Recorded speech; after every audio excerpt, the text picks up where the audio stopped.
오늘이 추수감사절이죠. 한국 교회들이 모두 다 지키는 11월 셋째 주일. 그리고 그것은 미국 성수사에서 시작됐고 미국은 넷째 주 목요일 날 하는 25일이 추수감사절이겠네요. 우리는 날마다가 감사주일이기 때문에 특별한 감사절보다 평상시 메시지로 함께 은혜 받도록 하겠습니다.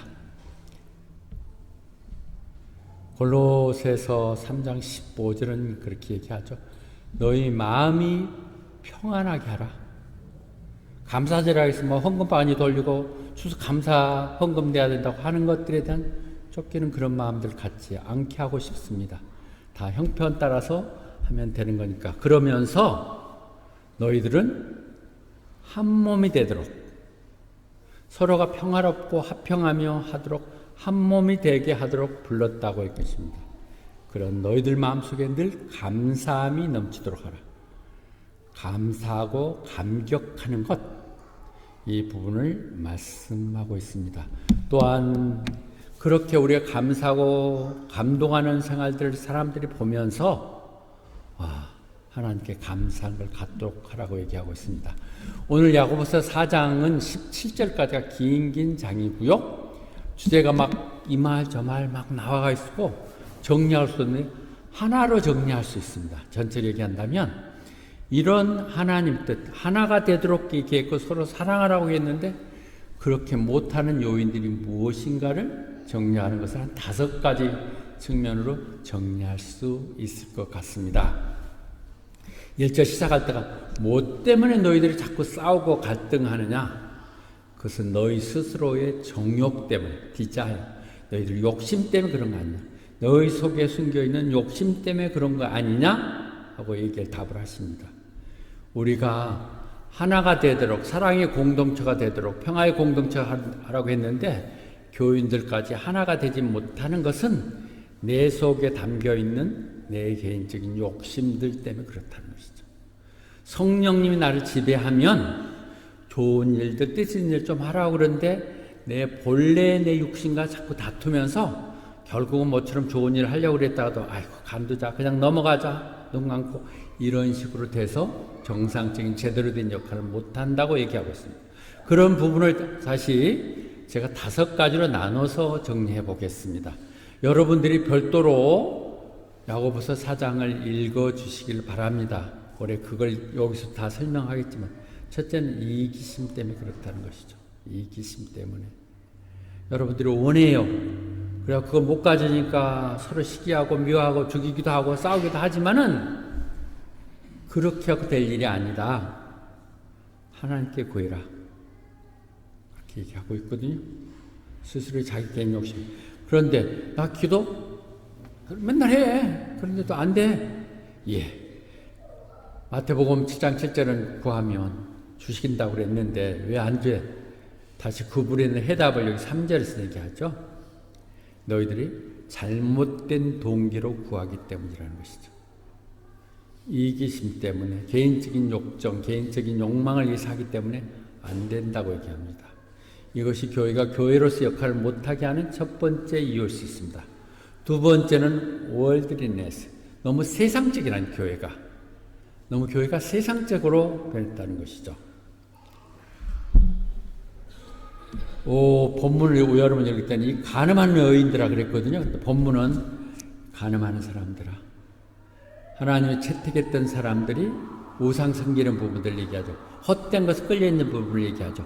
세상적인 것과 보태서 그 세상이 좋아서 거기 빠져 있으면 너희들은 하나님을 미워하게 된다.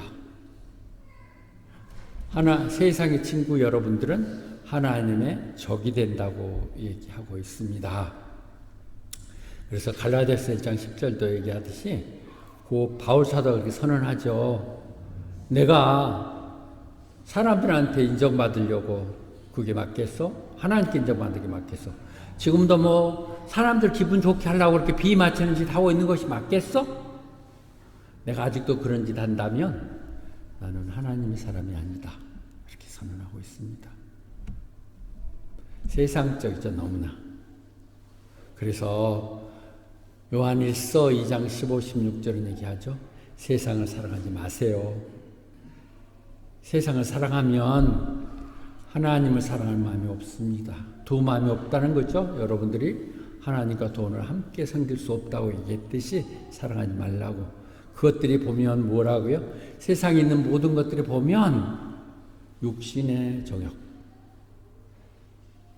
안목의 정욕, 또 뭔가 가지고 했다는 것에 대한 자랑들, 이생의 자랑, 이렇게 얘기하고 있거든요.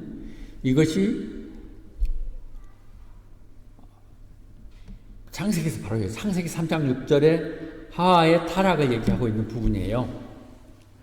하롤드 리셀이 얘기했어요. 교회는 세상 속에 있으라고 존재하는 거예요. 교회가 세상과 상관없으면 안 되죠. 세상 안에 있지만 그렇다고 해서 세상이 교회를 지배하면 안 된다고 얘기하는 것입니다. 배는 물 위에 떠 있어야 되지만 배가 그렇게 해야 되는 거니까. 그러나 물이 배로 들어와버리면 침몰된다고 얘기하고 있거든요. 세상을 이용하고 세상에 존재하지만 세상에 빠져들면 안 된다고 그랬죠. 세 번째로 자만심, 교만 때문에 그랬습니다. 교만 때문에 6절은 얘기하거든요. 하나님은 교만한 자를 물리치시고 겸손한 자에게 은혜를 베푸신다고 그러죠. 그래서 너희들을 하나님께 순종해라. 하나님께 바쳐라. 하나님께 복종하라. 그러고 사탄 마귀들을 저항하면 그들이 갈 것이다. 우리에게 하나님을 못하게 하는 모든 것들은 어떤 마귀적인 것들이죠. 그 순간은 모르지만은 우리를 유혹하는 세상적인 모든 것들이 사탄 마귀들에게 기회만 있으면 잡아먹으려고 돌아다니는 사자와 같게 돼. 우리는 그를 순종하라고 얘기하죠. 요 부분 프라이드, 물론 앞에서 얘기하는 유혹에 얘기했던 부분과도 잠깐 얘기했던 세상적인 것도 되겠지만 이건 프라이드라는 교만 이 내용들이거든요. 교만이라는 것이 오늘 얘기했듯이 사실은 사람이 하나님 일을 하려고 그러는 거예요. 하나님은 하나님이고 사람은 사람이고 창조주 앞에 조물이라는 걸 구분하기 위해서 선악과를 두셨거든요. 그런데 사탄이 와서 유혹을 하죠. 그거 너 잘못한 거야. 하나님이 너 괜히 그거 오가지고 하나님처럼 될까 봐서 못하게 한 거야. 그런 것이거든요. Will be like God. 인간은 인간인 것이고 부족함을 스스로 인정할 때 우리는 하나님께 할 수 있는 우리가 교만해서 그 범죄를 하게 되는 것이죠. 그래서 베드로 전서에서 얘기합니다. 스스로 겸손하십시오.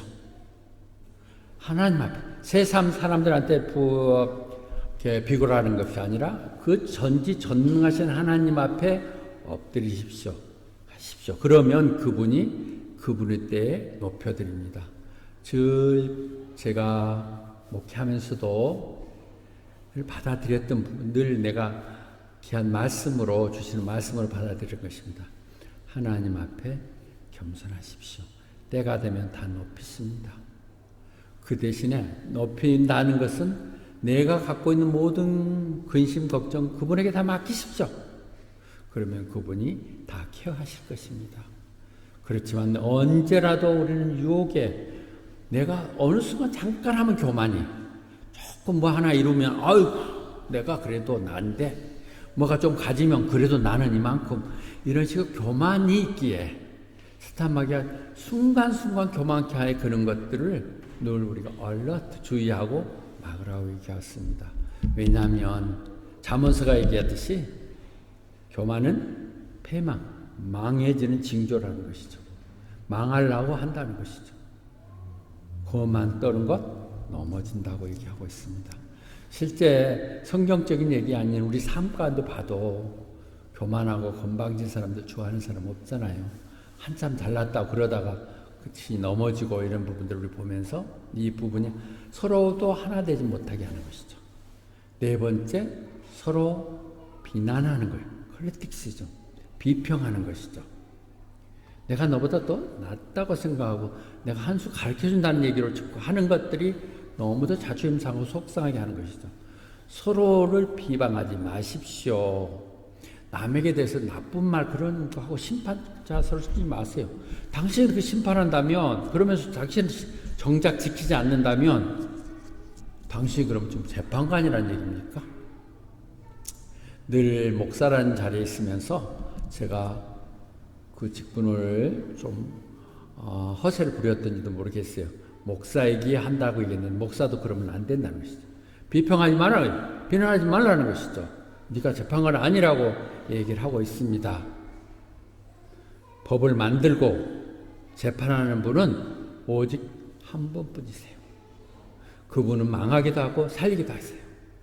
그래서 네가 뭔데 다른 사람들 비평하고 심판해 받아들여야 할 것 같아요. 우리 입속에 괜히 루머를 얘기하거나 남의 비평하고 남을 판단하는 거 절대로 해서는 안 되는 거예요. 우리 한 번을 잘못 보고 얘기하는 거지 다음에 돌아보면 그것이 그분의 또 장점일 수 있다는 생각들을 늘 생각하면서 절대 그렇지 않도록, 제가 너무 늦게 깨달은 걸 얘기합니다. 남에 대해서는 늘 좋은 말만 하도록 그렇게 하십시다. 그래서 또 이 마태복음 7장에서 이렇게 하거든요. 내가 남을 심판하면 너도 똑같이 심판을 받을 것. 너희가 했던 똑같은 방법으로, 네가 남을 심판하고 남을 비난했던 똑같은 방법으로 똑같은 자로 너를 심판할 것이라고 얘기하고 있습니다. 심심풀이로 하는 것들 또는 말꼬리 만들려고 하는 것들, 좋은 뜻으로 한다고 하지만 절대 비평하지 않는 것, 중요한 부분을 얘기하고 있습니다. 왜냐하면 내 형제 눈에는 그 톱밥, 티끌 썰 때 들어가 있는 네 안에 그 원목인 기둥 프랭크가 아주 기둥이 들어가 있다는 것이죠. 내가 오히려 그게 들어있으니까 안 보일지도 모르죠. 아니 어쩌면 그게 들어있으니까 보일지 몰라요. 내 속에 있는 것 때문에 남의 잘못이 더 크게 보이는 거거든요. 서로 다른 세상에 살다 이렇게 만나오면서 뭐 어떻게 그런 희한한 생각을 하냐? 그런 생각이 드는데, 그렇게 우리는 내 속에 있는 자를 가지고 남을 심판하게 되는데 전혀 그렇지 않도록 하자는 것이 오늘 얘기죠. 로마서에서 다시 얘기합니다. 네가 내 종들을, 내 자녀들을 왜 심판해? 그렇게 얘기하십니다. 그 다음에 자랑하는 것, 자랑하면 우리들 옛날에 아이고 꼴불견 그거 배기 싫어서 교회 안 가 그러고 하잖아요. 그런데 요 얘기가 나오는 부분 잘 여러 번 얘기했던 거예요. 나 그러고 지금 호바트 이러고 있을 게 아니야. 오늘이나 내일 중에 내가 지금 멜번 갈 거야. 시드니로 옮겨가. 한 1년 정도 거기 가서 내가 바짝 장사하고 그러면 돈 멍청 벌 거야. 뭐 이런 식으로 얘기한다는 것이죠. 우리들이 다 그래요. 그리고 또 잘 된 사람도 있겠죠. 그런데 물어보잖아요. 내일 일이 어떻게 될지 어떻게 알아? 내일 무슨 일이 일어날지 몰라? 안개 속에 사라질 사람이 What will happen tomorrow? 내 인생이 무엇이야? 잠깐 나타나 사라지는 안개 같은 것. 지금 여러분들은 이제 시작하고 있어 그렇지만 이렇게 나이가 들어서 보면 너무 마음이 아파요. 다 지냈던 것들이 후회드리고 그 잘났다고 했던 것들은 다 부끄러운 것이고 오히려 겸손하게 헌신했던 것들만 조그마한 게라도 친절 베풀었던 이런 것만 기억나는 것들이죠. 안개 같은 것. 그래서 언제든지 우리는 그것이 하나님의 뜻이라면 우리가 살 것이고 이 일도 하고 전화도 할 것이다. 우리 마음이 늘 겸손할 때 그것이 하나님의 뜻 하신다면, 하나님이 원하시면, 바울 사도가 그 에베소 장로들을 헤어질 때 하나님의 뜻 하시면 다시 만날 수도 있겠지. 이렇게 맡기는 이 마음들이 우리가 있어야 될 것입니다. 이분은 바보 부자 얘기로 늘 연결돼서 얘기되죠. 누가복음 얘기하는 부자가 그의 풍년이 막 들어가지고 곡식을 엄청나게 많이 거뒀어요. 그래서 곡간을 다시 늘리고 헐고 막 크게 만들고 나서 얘기하죠. 내가 이만큼 한 사람이야. 이제 내 곡식 가득 채워놨으니까 자기 스스로 얘기하면서 이제 아무 걱정하지 말고 이 편한 거 가지고 먹고 마시면서 즐겁게 살자. 부자가 그럴 때 하나님이 그러시잖아요. 이 바보야, 이날 밤 오늘 밤 내가 네 목숨을 불러내면 너 그렇게 다 해놓은 거 누구 어때겠어? 우리가 하나님을 믿지 못하는 우리에게 알지 못한 저 안에 교만이 있어서 그런 거거든요. 교만을 깨자고 얘기합니다. 결론을 말씀드리겠습니다. 요 성경 야고보서 4장을 지금 한마디로 요약하겠습니다. 제가 요즘 특히 여러분들에게 설교문 작성에 대해서 얘기를 쭉 하고 있는 것이거든요. 여러분들 그냥 4장 읽으면 좋은 말만 늘어있는 이것이 4장에 한꺼번에 정리되는 걸 이렇게 하라는 걸 보여두는 것이고, 거기 자체 내에서 오늘은 다른 성경 찾지 않고 4장 자체 내에서 찾아서 결론까지 내드리는 것입니다. 이제 들으셨죠? 이렇게 이제 들으셨죠? 아셨으면 그대로 행하십시오. 알고도 행하지 않으면 죄입니다. 아셨죠? 좋은 것이면 행하십시오. 하지 않은 것은 죄입니다. 그런데 그걸 어떻게 해요? 그것이 지혜라는 것인데 그 지혜를 8절에서 얘기하거든요. 하나님께 가까이 하십시오. 하나님께 가까이 하는 게 어떻게 해요? 예배 나오고 공예배 지키고 찬양하고 기도하고 다 포함되겠죠. 그러나 내가 마음적으로 하나님께 먼저 다가가는 것이 중요한 것이죠. 하나님의 사람답게 행동하는 것, 그것은 내가 지금까지 했던 모든 제약된 것들 다 씻어내는 것이고요. 두 번째로 이중마음 갖지 않는다는 것이죠. 너의 마음을 청결케 하라는 얘기는 더블 마인드, 한쪽은 세상에 한쪽은 교회에 들고 그냥 양다리 걸치고 있는 그런 것들이 아닌 우선순위를 분명히 하는 것, 그것이 하나님께 가까이 하는 거예요. 하나님께 맡기고 하나님께 갑니다. 그렇게 하라고 얘기하십니다. 그 모든 것들은 우리가 겸손할 때 가능해요. 겸손하면 하나님이 때가 되면 높이십니다. 아멘.